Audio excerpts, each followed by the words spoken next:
BAM! A vítejte u dalšího videa z Minecraftu. A víte, jak jsem vám ukazoval tady tu mapu? Tak já jsem se rozhodl, že teď, co jsem tu postavil, tak postavím celé Mineuji. A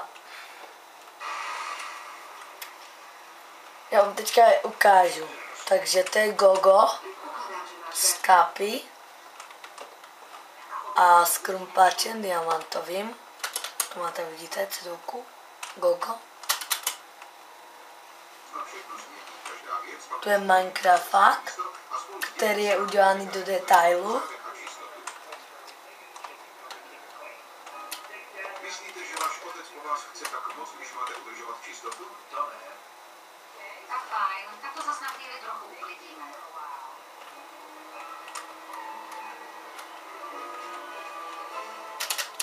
Tady je vedry z Kapi. Taky.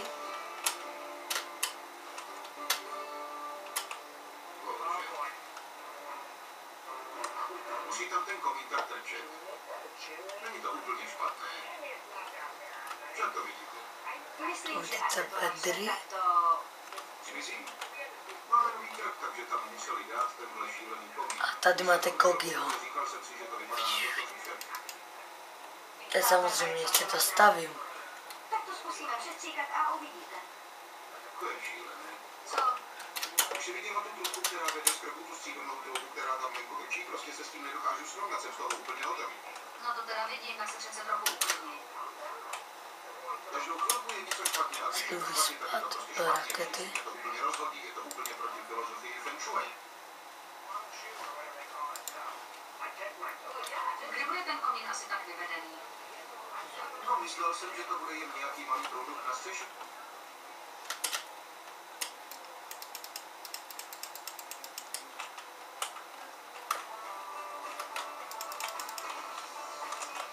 Nesnažím netopíry.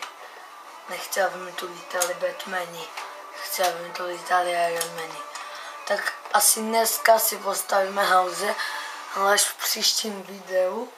Takže to jsem vám chtěl jednou oznámit a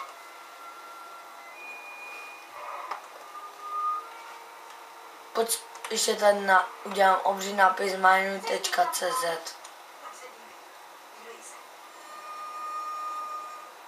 Tak to je asi konec dnešního videa a čau.